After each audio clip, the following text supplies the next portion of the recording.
가장 뜨거운 이슈. 오늘의 헤드라인. 출발 새아침 헤드라인 인터뷰.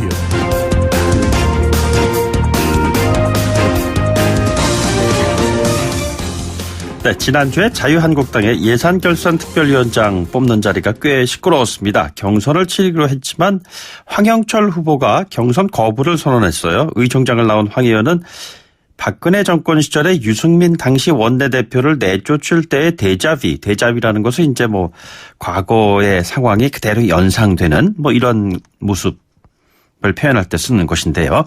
강경 발언을 쏟아냈어요. 대체 어떤 진통을 겪고 있는 것인지 자유한국당의 황영철 의원을 직접 연결해서 이야기 들어보도록 하겠습니다. 의원님 안녕하십니까? 예, 황영철입니다. 예, 어떻게 주말 지나면서 좀 마음은 좀 많이 가라앉으셨는지요? 네, 가라앉혀야죠. 네네. 또 주위 분들, 또 동료 의원님들이 또 많은 또 위로 전화도 주셨고, 그리고 또 저도, 이럴 때일수록 더욱 담대하게 좀, 있어야 되겠다는 생각으로 마음을 좀 잘 정리하고 있습니다. 예. 예결위원장 자리를 놓고 이렇게 시끄러웠던 적이 있었을까, 이런 생각이 들었는데 예전에 그런 경우가 있었습니까? 예결위원장뿐만 아니라, 당내에서 이 상임위원장 경선과 관련돼서, 지금처럼 이렇게 무원칙하고 비민주적인 절차를 밟았던 기억이 없습니다. 네네. 그렇기 때문에 대단히 나쁜 선례가 만들어졌다고 보고 있죠. 20대 국회 마지막 예결위원장이 본래 황 의원 맡기로 내부 합의가 있었다는 얘기가 들리던데 맞습니까? 맞는 말이고요. 네네. 지금으로부터 1년 전이죠. 이제 2018년 7월 16일인데요.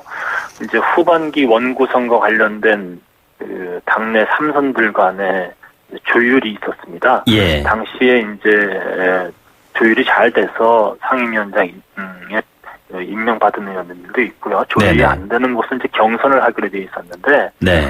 이때 이제 경선 신청을 받았죠.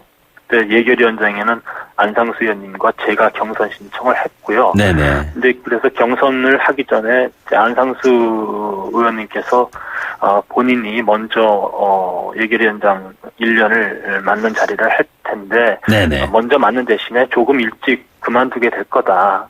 그러면 자신의 자녀 임기와 후반기를 황 위원장이 맡는 걸로 예. 이렇게 좀 배려해줬으면 좋겠다, 이런 말씀이 있으셔서 제가 이제 그렇게 하기로 약속을 했고, 또 김성태 원내대표도 이 부분에 대한 조율이 있었고요. 네네. 그래서 그렇게 결정을 했고, 다음날 거의 모든 언론에 이와 관련된 기사가 예. 나와 있습니다. 그렇습니다. 예. 예.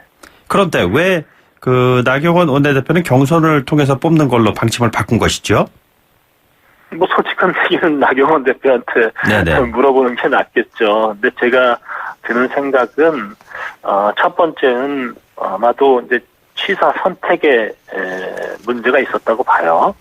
그러니까 김성태 원내대표 때 조율된 이 합의의 원칙을 지킬 것이냐, 아니면 이것을 뒤엎고, 본인의 측근을 예결위원장에 앉히는 게 좋겠는가, 이런 것에 대한 선택이었다고 보고 있고요. 네네. 또 한 가지 또 측면은 아무래도 이제 전반적으로 보기에 저는 그래도 나름대로 이제 온건파잖아요. 네네. 온건파고 그러다 보니까 예산과 관련된 대여 투쟁에 있어서 제 역할을 하지 못할 거다라는 아마 그런 악의적인 비판들을 강성 친박 의원들 중심으로 해서 많은 압박이 좀 있었던 것 같아요. 네네. 그러니까 나경원 원내대표가 결정한 것은 국회를 또 예결위를 합리적으로 원만하게 이끌 사람보다는 대여 투쟁을 더 강하게 할 강경파가 필요하지 않았겠는가. 결국은 싸울 사람을 뽑았다, 이렇게 생각이 듭니다. 온건파, 강경파로 구분해서 말씀해 주셨는데 조금 더 피부에 와닿는 설명을 좀 부탁드리겠습니다. 이 이면에는 결국엔 친박계, 네. 비박계 한국당의 해묵은 과제의 결과물이 아니겠느냐라는 분석들이 있는 것 같습니다. 그렇게 생각하십니까?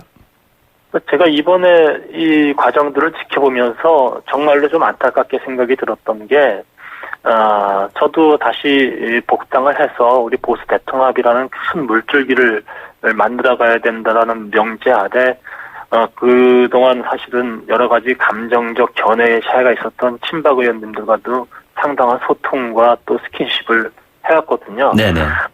그런데 이런 경선 문제가 딱 부닥치니까 이 잠복했던 소위 말하는 이제 강성 친박들의 움직임, 그리고 지금 최근에 다시 형성된 친박 중심으로 형성된 신주류들의 그런 잘못된 행태들이 드러나고 있어서 네네. 이런 것들이 굉장히 큰 문제가 되겠다, 이런 생각들을 더 갖게 한 상황이었습니다. 예.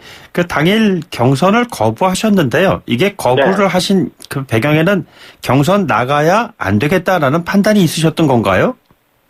그건 절대 아닙니다. 네네. 사실은 이제 이 당의 경선 결정이 있고 난 후에 여러 의원님들이 경선을 해도 되겠다, 그리고 또 황 의원이 가지고 있는 이런 어려움들에 공감하고 있는 많은 의원들이 있다라고, 또 제가 지금까지 국회에서 보여왔던 여러 가지 행동 자세 이런 거에 대해서 공감해주는 분들이 많이 계셨거든요. 예.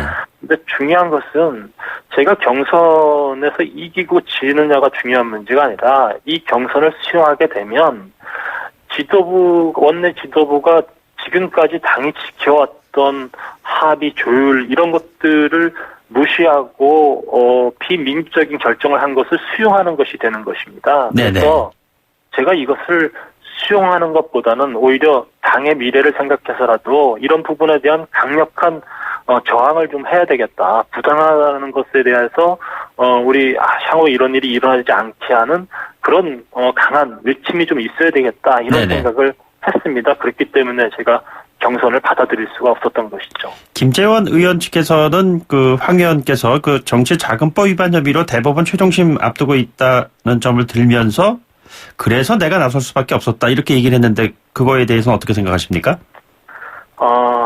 그 답변을 드리기 전에 네네. 제가 한 정치인으로서 정말 깨끗하고 정의롭게 정치를 해오려고 했는데 그렇게 지키지 못한 점에 대해서 대단히 부끄럽고 국민들께 죄송하다는 생각을 하고 있습니다. 네네. 그래서 이 예결위원장이라는, 그래서 저는 불출마를 선언을 했고요. 예. 어찌 보면 제가 정치인으로서의 일막을 잘 마무리할 수 있는, 그래서 국민께 뭔가 보답드리고 싶은 그런 자리를, 예결위원장 자리를 통해서 하고 싶었어요.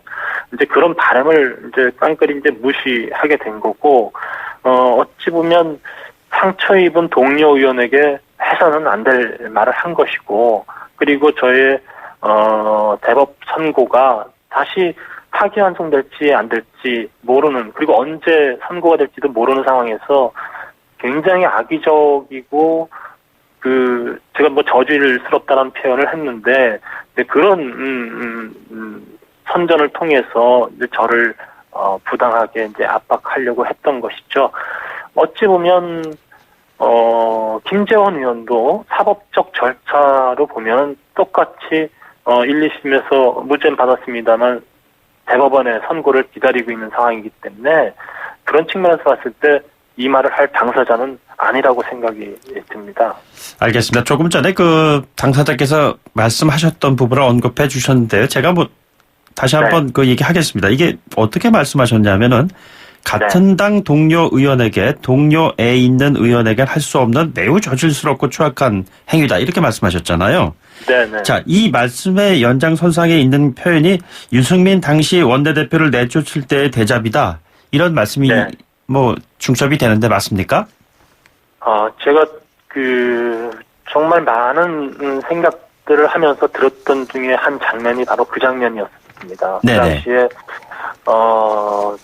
박근혜 대통령과 친박, 박근혜 대통령의 뜻이었다고 봐야 되겠죠. 그래서 당내에서 친박들이 의총장에서 소리치고 그러면서 유승민 의원을 압박하고, 그리고 쫓으려고 했던 그런 안타까운 장면 속에서 제가 나서서 이렇게 해서는 안 된다, 우리가 세워놓은 원내대표를 어떻게 이렇게 쫓으려고 하느냐라고 강력하게 저항했던 적이 있었는데요.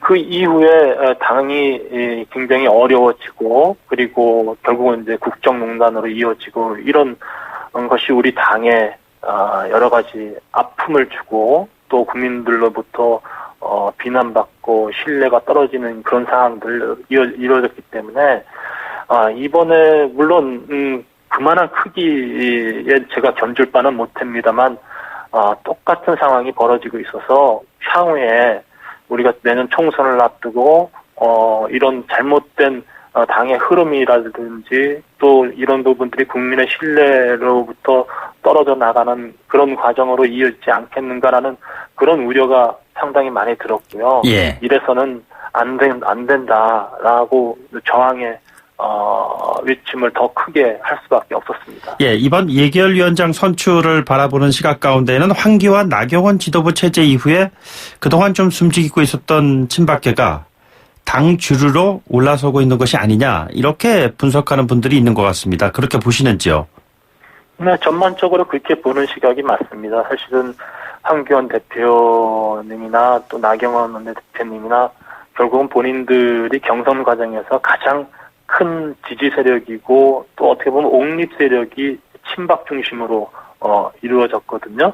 거기서 새로운 신주류가 형성이 됐고 그러다 보니까 그분들의 입김이 아무래도 당과 또 원내 운영에 있어서 상당한 비중을 차지하게 됐죠. 그래서 김재원 의원이 1년 전 당시에 뭐 당원권 정지를 당하고 있었습니다만 경선에 참여할 수 있는 자격은 충분히 가지고 있었거든요. 네네. 그래서 그럼에도 불구하고 그 당시에는 참여하지 못하다가 이번에 이렇게 과감하게 이런 소위 말해서 기획들을 하고 이럴 수 있었던 것들은 그런 여러 가지 당내 정치 지형의 변화랄까 이런 것들을 등에 업고 한 행위라고 봐야 되겠죠. 친박계 등판 이후의 계파 갈등, 그러면 한국당은 앞으로 어떤 변화를 가져야 된다고 보시는지요? 당연히 지금 상황으로는 국민의 지지를 얻고 내년 총선에서 승리하기가 어려울 것이라고 봅니다. 저는 이번에 제가 이런 과정 속에서 어떻게 보면 희생양이 되었는데요. 더 이상 당에서 이렇게 희생당하는 일은 나오지 말아야 된다고 생각을 하고 그것에 대해서 경고등을 제가 폈다고 보고 있습니다. 그런 측면에서 봤을 때 향후 현재 당에서 특정 세력을 중심으로 한 신주류라든지 이런 부분에 대해서 우려를 같이 공감하고 그리고 새롭게 탕평의 정책들 그리고 중도 보수 세력, 건강하고 합리적인 보수 세력들을 끌어안기 위한 쇄신의 움직임들이 과감하게 일어나야 된다고 보고 있습니다. 그런 측면에서 봤을 때 현재 지금 걱정스럽게 작동되고 있는 친박 중심의 이런 신주류의 전행들 이런 것들을 과감하게 막아내고 변화를 꾀하기 위한 그런 아픈 살배기가 있어야 되지 않겠는가 이렇게 생각합니다. 탈당하시는 것이 아니냐라는 우려도 있습니다. 그 고민 참 많이 했습니다. 제가 이런 수모와 굴욕을 담으면서까지 당에 남아있어야 되는가. 오히려 이러한 것에 대해서 좀 더 분명하게 제 그 저항의 뜻을 표출하기 위해서는 탈당을 하는 것이 더 옳을 수도 있다라는 생각들을 가지고 많이 고민을 했었는데요. 어쨌든 제가 그 지난 대선 당시에 합리적 보수 정당으로서의 대안으로서 만들기 위해서 바른정당에 있었고 그리고 다시 복당한 입장에서 그 당시에는 대의라는 게 있었던 것이죠. 그런데 지금은 어찌 보면은 제 개인의 위원장 선거와 관련된 문제로 인해서 탈당을 하는 것은 그 당시에 우리가 탈당과 복당을 한 과정들에 있어서의 대의랄까 공의랄까 이런 것들에 훼손시킬 수 있는 우려가 있다. 그리고 그때 함께한 의원님들께도 잘못된 시그널을 줄 수도 있다라는 것. 그리고 이번 경선 과정을 겪으면서 또 저에게 공감해주고 또 많은 위로를 주시고 격려를 주셨던 동료 의원님들이 아직 이 당에 남아 계시거든요. 네네. 그래서 그런 의원님들과 당을 새롭게 만들어 가는 것에 매진하는 것이 우리 자유한국당을 지지해 주시는 건강한 합리적 보수 세력에게 보답하는 길이다. 이렇게 생각해서 탈당을 하지 않기로 했습니다. 알겠습니다. 오늘 말씀 여기까지 듣도록 하죠. 고맙습니다. 네, 감사합니다. 지금까지 자유한국당의 황영철 의원이었습니다. 2부에 돌아오죠.